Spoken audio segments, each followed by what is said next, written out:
소개를 좀 해주세요. 안녕하세요. 저는 춘천 호평초등학교 4학년 2반 담임 김지원입니다. 반갑습니다. 이제 김지원 선생님은 조회 시간에 아이들에게 이제 진심 어린 조언을 해주시는 그런 영상으로 굉장히 화제가 된 분이십니다. 예, 좀 어떤 얘기를 주로 하십니까, 선생님께서는? 아이들한테는 다양한 방법을 좀 많이 알려주는 것 같아요. 맞아요.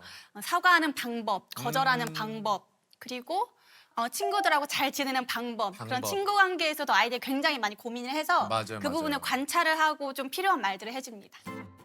책임감이 강한 애들이 뭐도 잘하는지 알아요?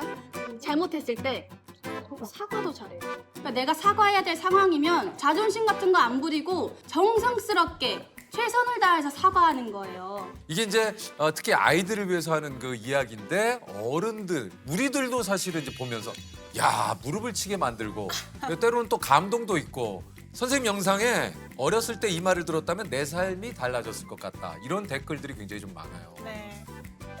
그 무례한 사람들로부터 나를 보호하기 위해서 나는 논리적으로 제압할 줄 알아요. 내가 왜 그래야 되는데? 이유를 말해봐. 네가 나를 그렇게 함부로 할 권리가 있다고 생각해? 라면서 스스로 지키는 거야. 알겠어? 네. 이렇게 이제 아침마다 아이들과 뭐 또 때로는 뭐 필요할 때마다 이런 걸 좀 하신다고 그랬는데 네. 요거 좀 시작하신 좀 이유가 있을까요? 아침 조회를 시작한 이유는 아이들이 제가 어떤 말을 해주냐에 따라서 진짜 그게 그 말이 아이들의 삶이 되더라고요.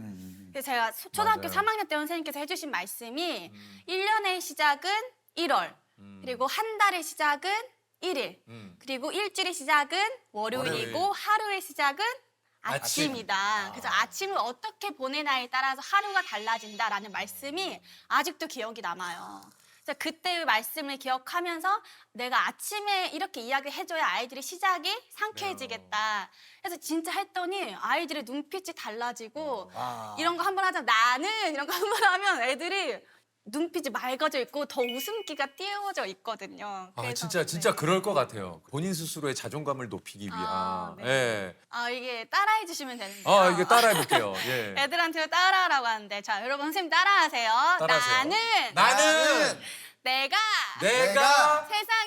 세상에서 제일 좋아. 나는 세상에서 가장 특별해. 스스로 알아주세요. 토닥토닥.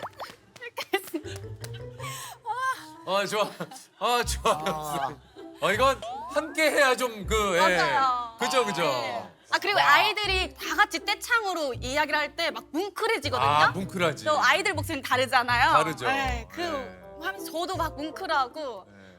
아무래도 이제 여기서 몇 분 따라 하시는데 밖으로 소리를 내기보단 맞아요. 예. 아무래도 좀 나는 내가 아무래도 좀 저희들은 또 성인이 되다 보니까 좀 부끄러운 게 좀 있어요. 나는 세상에서 가장 소중해. 나는 세상에서 단 하나뿐인 소중한 사람이라는 거 알고 있어요? 나 알고 있다. 손 들어보세요. 손 다 들어야지. 좋아요. 내리세요.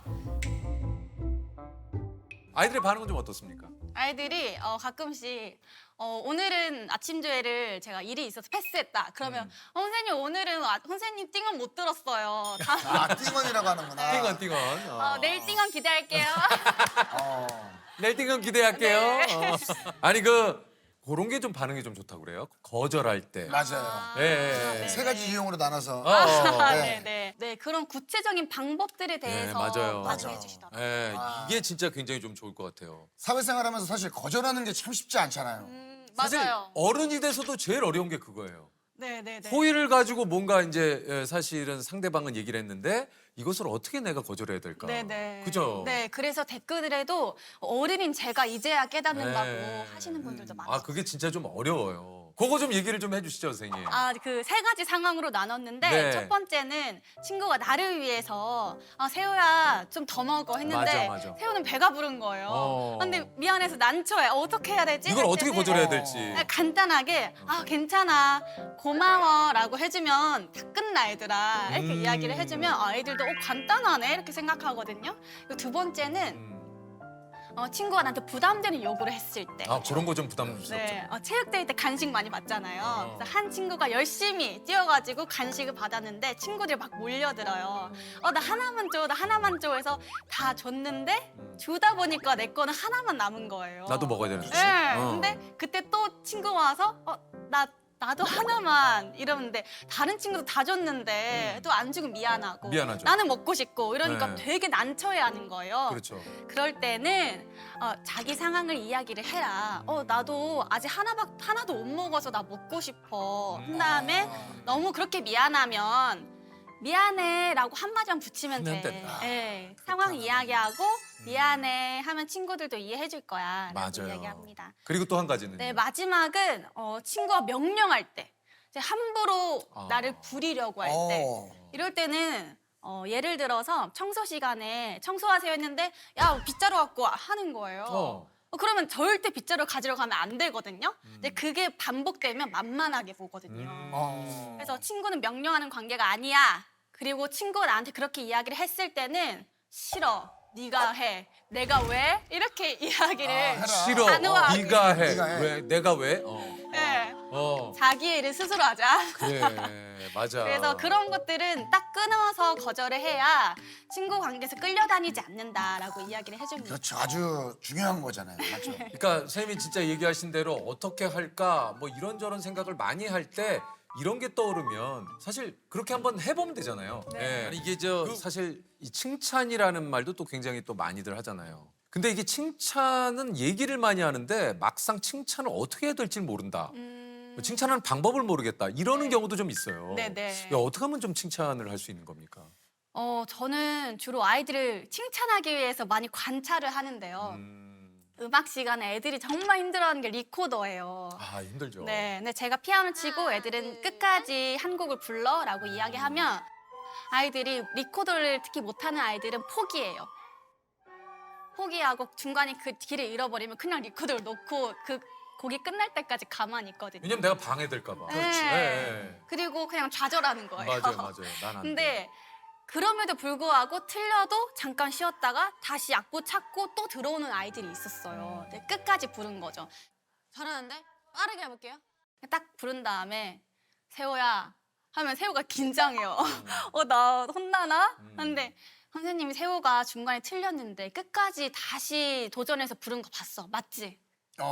맞지 세호야? 예, 맞아요. 아. 그 모습이 선생님이 너무 칭찬해주고 싶은 거야. 대단해. 포기하지 않고 끝까지 해낸 거. 그 너의 책임감. 선생님 너무 칭찬해주고 싶어. 인정하지 너도? 인정. 어.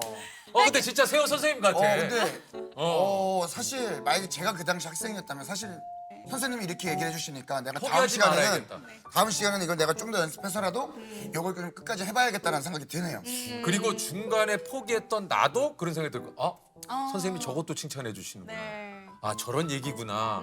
나도 그럼 끝까지 해봐야겠다. 네. 라는 생각을. 네네. 그러니까 전체를 아우를 수 있고 전체가 할 수 있게 이 동기를 부여하는 그런 칭찬이었던 것 같아요. 맞아요. 예. 그래서 아이들한테도 시험 보고 나서 막 풀 적고 있는 아이들 보면 괜찮아. 진짜 그 아이들은 수업 시간 열심히 한 애들. 근데 성적이 마음대로 나오지 않았을 때 너가 수업 시간에 얼마나 열심히 듣는지 선생님은 알아. 열심히 하는 게 중요한 거야. 라고 그래. 그렇게 이야기해 줍니다. 우리는 사실 뭔가 잘한 거에 대해서는 칭찬을 예전에도 선생님이 많이 해주셨지만 어떤 동기가 되는 동기를 부여할 수 있는 이야기보다는 결과에 따른 사실 그거에 대한 코멘트에 좀 익숙한 세대다 보니까 이런 그 선생님의 이야기가 더욱더 좀 요즘 와닿지 않나 이런 생각이 좀 듭니다. 그러네요. 듣다 보니까 자기 표현에 대한 이야기를 좀 선생님께서 많이 좀 하셨잖아요. 네. 이것을 좀 강조하시는 이유가 좀 있을까요? 이게 내 감정을 정확하게 표현하는 게 나를 지키는 방법이라고 생각을 하는 거죠. 제가 어렸을 때 5학년 때 왕따를 당했는데 아 진짜요? 네, 그때 왕따를 당했을 때 내 감정이 어떤지는 알죠. 근데 그 감정에 대해서 친구들한테 말할 줄도 모르고 주변 사람들한테 도움을 요청할 줄도 모르고 그래서 그냥 혼자 그 시간에 버텨냈던 시간들이 있었거든요. 그러다 보니까 애들이 내가 어린 시절에 그랬으니까 애들도 얼마나 힘들게 혼자 고군분투하고 있을지가 보이는 거예요. 그러니까요. 네. 그래서 그런 것들에 대해서 너네 감정을 먼저 정확히 알고 그런 말들을 논리적으로 풀 줄 알아야 된다. 이렇게 많이 얘기합니다.